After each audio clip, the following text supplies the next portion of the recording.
नमस्कार ताईंनो. संक्रांतीचा दिवस होता. सगळीकडे आनंद असतो. पण आमच्यासाठी ही सकाळ आयुष्यातील सगळ्यात वाईट सकाळ ठरली. कारण एका दुसऱ्या बोक्याने आमच्या घरच्या पिल्लावर रात्री हल्ला केला होता. संक्रांतीचा दिवस होता. सामान्यतः आनंदाचा, गोडधोंड्याचा, देवाला धन्यवाद देण्याचा दिवस असतो. पण कधीकधी देव आपली भक्ती फुलांनी नाही त्या परीक्षेने तपासतो. की गोष्ट आहे आमच्या घरातल्या एका छोट्याशा जीवाची आणि 2 लहान मुलांच्या मोठ्या मनाची.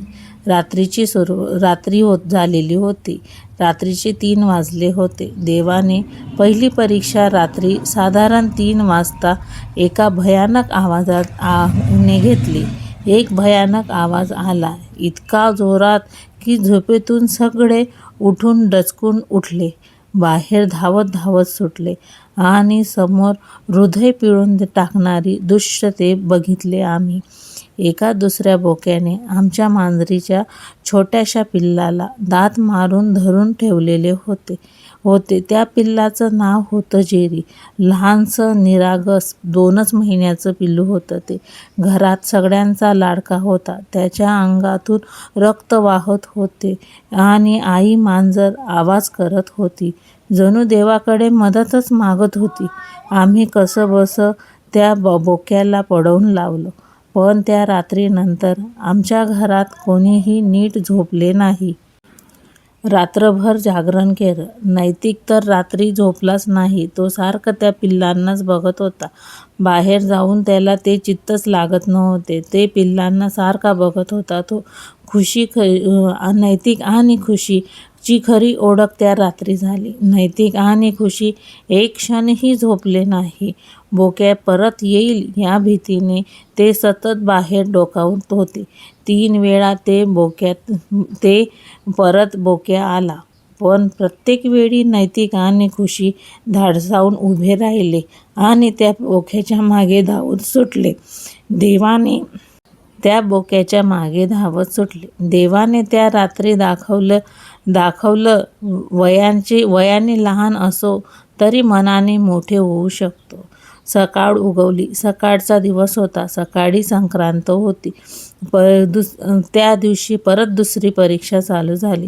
संक्रांतीचा दिवस उजळला. पण सकाळी आणखी एक धक्का बसला. जेरीची आई आणि त्याचे 2 भाऊ, एक मोठा भाऊ आणि एक छोटा भाऊ, तिघेही ते सोडून निघून गेले. तो एकटाच पडलेला होता. आजारी होता. बिचाऱ्याला चालता येत नव्हते. त्याचा पाय एक लंगडा झालेला होता. तो खूप आजारी पडला. पाय लंगडा झाला होता. त्या क्षणी नैतिक शांतपणे म्हणाला, आई, आता हा देवाने आपल्या भरोश्यावर सोडला आहे. त्या वाक्यात फक्त शब्द नव्हते. ती होती श्रद्धा. सेवा म्हणजे भक्ती. नैतिक आणि खुशी दोघांनी मिळून जेरीला उचलले. दिवसभर त्याच्याजवळ बसले. त्याला ऊन लागू नये याची काळजी घेतली. पाणी, दूध सगळे ड्रॉप दिले. शेजारचे काका डॉक्टर होते. त्यांनी जखमेवर स्प्रे दिला आणि एक गोळी दिली. खुशीने दुधात कालवून ती गोळी खूप प्रेमाने त्या पिल्लाला दिली. तेव्हा जेरीने हळूच म्याव केले. त्या छोट्याशा आवाजात देवाने जणू सांगितले, सेवेचं फळ तिथंच मिळतं. रात्रीची वेळ झाली. देव घरात उतरला. रात्री झाली. बोक्या परत येईल म्हणून या भीतीने नैतिक आणि खुशीने जेरीला घरात ठेवले. कारण तो एकटाच होता. त्याच्याजवळ कोणच नाही होते. नैतिक पूर्ण रात्र त्याच्याजवळच झोपला. खुशी दर 2 तासांनी उठून त्याला दूध दिले. 4 वाजता जेरीने परत आवाज केला. नैतिक उठला, डोळे चोळले आणि म्हणाला, देवा, याला वाचव. मी काही मागत नाही. ती होती निरपेक्ष भक्ती. संक्रांतीचा खरा अर्थ त्या दिवशी आम्हाला कळलं.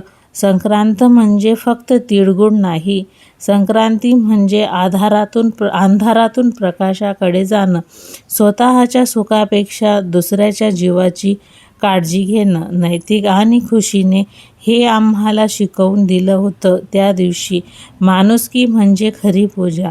देवाचा संदेश होता. देव मंदिरात नसतो, तो जखमी पिल्लात असतो. तो रात्री जागणाऱ्या डोळ्यात असतो. तो ड्रॉपने दूध पाजणाऱ्या हातात असतो. आज जेरी आमच्यासाठी फक्त मांजरीचं पिल्लू नाही, तो आहे देवाने दिलेली जबाबदारी. नैतिक आणि खुशी आमच्यासाठी फक्त मुले नाहीत, ते आहेत देवाने पाठवलेले देवदूत. आम्हाला श्रीमंत नको करू, पण असं संवेदनशील बनव, सगळ्यांना दे, कारण ज्या घरात दया आहे तिथे तू आपोआप येतोस. जर तुम्हाला ही कथा मनाला भिडली असेल तर कमेंट करा आणि व्हिडिओला जास्तीत जास्त लोकांपर्यंत पोचवा. ही कथा नाही आहे, ही माणुसकीची भक्ती आहे. मी याच्यावर एक छोटीशी कविता लिहिली आहे.